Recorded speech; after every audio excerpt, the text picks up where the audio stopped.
Hello friends, നമസ്കാരം. Welcome back to our YouTube channel spoons of flavour. ഞാനിന്നിവിടെ വന്നിരിക്കുന്നത് ക്യാബേജും മുട്ടയും കൂടെയുള്ള ഒരു കറിയുമായിട്ടാണ്.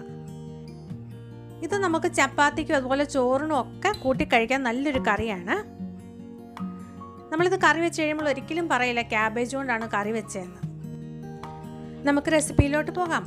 അതിനായിട്ട് ഒരു പാൻ അടുപ്പിൽ വെച്ച് അതിലേക്കൊരു 2 ടേബിൾ സ്പൂൺ വെളിച്ചെണ്ണ ഒഴിച്ചു കൊടുക്കുക. നമുക്ക് ഈ കറിക്ക് ആദ്യം തന്നെ നമുക്ക് കടുക് താളിക്കാം കേട്ടോ. അതിലേക്ക് ഒരു ടീസ്പൂൺ കടുക് ചേർത്ത് കൊടുക്കുക.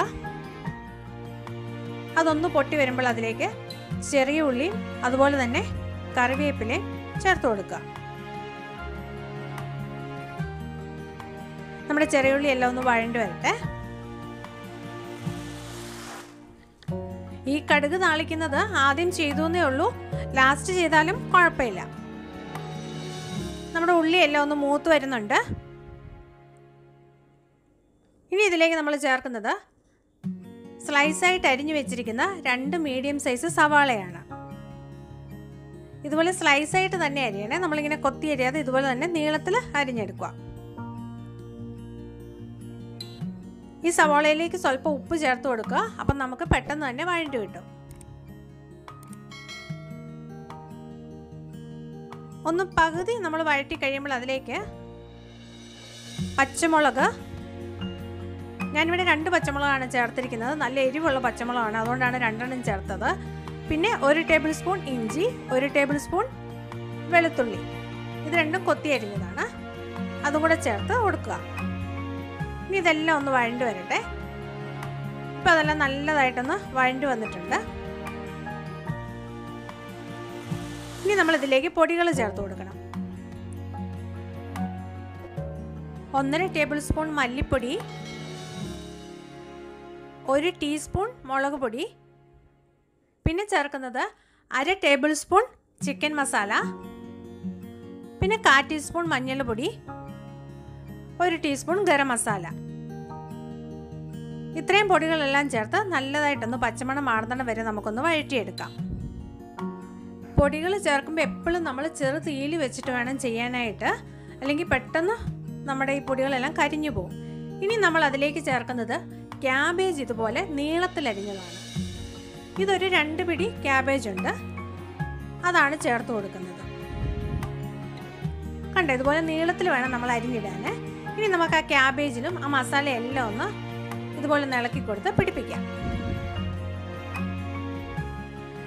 ക്യാബേജിലും മസാലയെല്ലാം ചെറുതായിട്ടൊന്ന് പിടിച്ചിട്ടുണ്ട്. നമ്മുടെ ക്യാബേജ് ഒന്നും വേവാൻ ഒത്തിരി സമയമൊന്നും വേണ്ട കേട്ടോ. ഇനി നമ്മൾ അതിലേക്ക് ചേർക്കുന്നത് ഒരു സ്വല്പം വെള്ളമാണ്. ആ മസാലയെല്ലാം ഒന്ന് പെരണ്ട് വരാൻ വേണ്ടി ഒരു സ്വല്പം വെള്ളം ഒഴിച്ചു കൊടുക്കുക. ഒത്തിരി ഒഴിക്കണ്ട, ഒരു 1/4 ഗ്ലാസ് വെള്ളം മാത്രം. ഇനി നമുക്ക് ഈ ക്യാബേജും അതുപോലെ തന്നെ സവാള എല്ലാം കൂടി ഇല്ലേ ഒന്ന് വാടി വരാൻ വേണ്ടി ഒരു 2-3 മിനിറ്റ് നമുക്ക് മൂടി വെച്ചിട്ട് ഒരു മീഡിയം തീയിൽ വേവിക്കാവുന്ന. അതുപോലെ തന്നെ നമ്മൾ മൂടി വെച്ച് വേവിക്കുമ്പോൾ എപ്പോഴും ഒരു മീഡിയം തീയിലിട്ട് വേണം വേവിച്ചെടുക്കാൻ. ഈ സമയം കൊണ്ട് ഞാൻ തേങ്ങയുടെ 2ാം പാലും 1ാം പാലും റെഡിയാക്കിയിട്ടുണ്ട്. ഞാനിവിടെ നമ്മുടെ കോക്കനട്ട് മിൽക്ക് പൗഡർ ഇല്ലേ, അതാണ് 1 ഗ്ലാസ് എടുത്തിരിക്കുന്നത്. ഇപ്പം നിങ്ങളുടെ കയ്യിൽ തേങ്ങ ഉണ്ടെങ്കിലും തേങ്ങാപ്പാൽ പിഴിഞ്ഞെടുത്താലും മതി, അല്ലെങ്കിൽ ഇതുപോലെ ചേർത്താലും മതി. ഇനി ഒരു സ്വല്പം വെള്ളം കൂടെ ചേർത്ത് കൊടുക്കാം. ഒരു 1/4 ഗ്ലാസ് വെള്ളം കൂടെ നമുക്ക് ഇതുപോലെ ചേർത്ത് കൊടുക്കാം അതിലേക്ക്. അതിനുശേഷം നമുക്കിനി ഇതൊന്ന് മൂടി വെച്ച് വേവിക്കണം.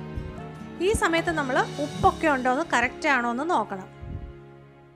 ആവശ്യമാണെങ്കിൽ കുറച്ച് ഉപ്പും കൂടെ ചേർത്ത് കൊടുക്കുക. ഞാൻ നോക്കിയപ്പോൾ കുറച്ച് കുറവായിരുന്നു, അതാണ് ഇപ്പോൾ ഉപ്പ് ചേർത്ത് കൊടുത്തത്.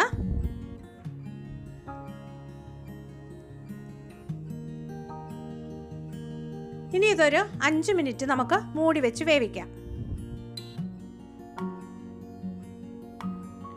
ഇപ്പോൾ ഒരു 5 മിനിറ്റ് കഴിഞ്ഞു. നമ്മുടെ കറിയെല്ലാം നല്ലതായിട്ട് തിളച്ച് വന്നിട്ടുണ്ട്. ഇപ്പോൾ ഉപ്പ് നോക്കിയപ്പോൾ സ്വല്പം കുറവാട്ടോ, അതുകൊണ്ടാണ് ഞാൻ പിന്നെ ഉപ്പ് ചേർത്ത് കൊടുത്തത്. ഇനിയാണ് നമ്മൾ ഇതിലേക്ക് മെയിൻ ഇൻഗ്രീഡിയൻസ് ചേർക്കുന്നത്. മുട്ട. ഞാനിവിടെ ഒരു മുട്ടയാണ് ചേർത്തിരിക്കുന്നത്. നിങ്ങൾക്ക് ഇഷ്ടമാണെങ്കിൽ 2 മുട്ട വേണമെങ്കിലും ചേർത്ത് കൊടുക്കുക. എന്നിട്ട് ഇതുപോലെ നമ്മൾ പെട്ടെന്നൊന്ന് ഇതുപോലൊന്ന് ഉടച്ചെടുക്കുക. അപ്പം തന്നെ ആ മുട്ട അങ്ങ് വെന്ത് വരും. നമ്മുടെ മുട്ടയെല്ലാം ഇപ്പോൾ വെന്ത് വന്നിട്ടുണ്ട്. 1 മിനിറ്റ് കൊണ്ടൊക്കെ പെട്ടെന്ന് തന്നെ മുട്ട വേവുന്നതാണ് കേട്ടോ. ഇനി അതിലേക്ക് നമ്മൾ ചേർക്കുന്നത് തേങ്ങയുടെ 1-ാം പാലാണ്. അതായത് ഞാനിവിടെ എടുത്തിരിക്കുന്നത് നമ്മുടെ മാഗിയുടെ ഒക്കെ മിൽക്ക് പൗഡർ ഇല്ലേ, ആ മിൽക്ക് പൗഡറിൻ്റെ 1-ാം പാലാണ്, കട്ടിക്ക് എടുത്തിരിക്കുന്നതാണ്. ഇപ്പം ചേർക്കുന്നത് 1 ടീസ്പൂൺ ഗരം മസാലയാണ്. ഇത് ലാസ്റ്റ് നമ്മൾ ചേർക്കുക. നമ്മൾ 1-ാം പാൽ ഒഴിച്ചതിന് ശേഷം ഇത് തിളപ്പിക്കേണ്ട. ഇനി തീ ഓഫ് ചെയ്യാം. ഇത്രയേ ഉള്ളൂ. നമ്മുടെ സ്വാദിഷ്ടമായ ക്യാബേജ് മുട്ടക്കറി റെഡി ആയിരിക്കുകയാണ്.